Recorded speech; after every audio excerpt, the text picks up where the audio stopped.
ഡോക്ടറെ എനിക്ക് ഡിസ്കിൻ്റെ പ്രശ്നമാണ്, ഡോക്ടറെ എനിക്ക് ഭയങ്കര ഡിസ്ക്കാണ്, ഇങ്ങനെ പറഞ്ഞു വരുന്ന കുറേ ആൾക്കാരുണ്ട്.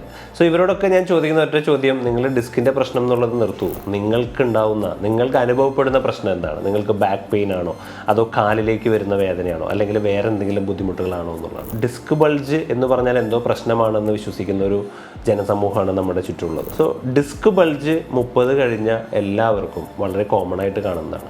അത്തരത്തിലുള്ളൊരു ഡിസ്ക് ബൾജ് നമ്മൾക്ക് പ്രശ്നം ഉണ്ടാക്കുന്നുണ്ടോ എന്നുള്ളതാണ് നമ്മൾ ചിന്തിക്കേണ്ടത്. സോ ഡിസ്ക് ബൾജ് എങ്ങനെ നമുക്ക് പ്രശ്നം ഉണ്ടാക്കും?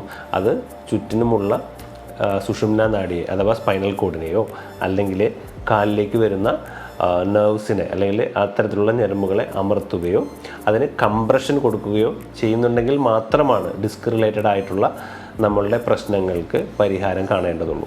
അല്ലാതെ നിങ്ങൾക്ക് ജെനുവനായിട്ട് വെറുതെ എടുത്തൊരു MRIയിൽ ഒരു ഡിസ്ക് ബൾജ് കണ്ടതിനെ പറ്റി നിങ്ങൾ യാതൊരു വിധത്തിലും ആകുലപ്പെടേണ്ടതില്ല. അത് നിങ്ങൾക്കെടുത്തെങ്കിൽ എനിക്ക് MRI എടുത്താലും എനിക്കും ഉണ്ടാവും ഡിസ്ക് ബൾജ്. സോ ഡിസ്ക് ബൾജുകളെ കുറിച്ച് വറി ചെയ്യുന്നത് നിർത്തുക. അതേസമയം ഡിസ്ക് ബൾജുകൾ മൂലം നിങ്ങൾക്ക് എന്തെങ്കിലും പ്രശ്നം ഉണ്ടാവുന്നുണ്ട് എന്നുണ്ടെങ്കിൽ മാത്രം അതിന് ട്രീറ്റ്മെൻറ്റ് എടുക്കുക. താങ്ക്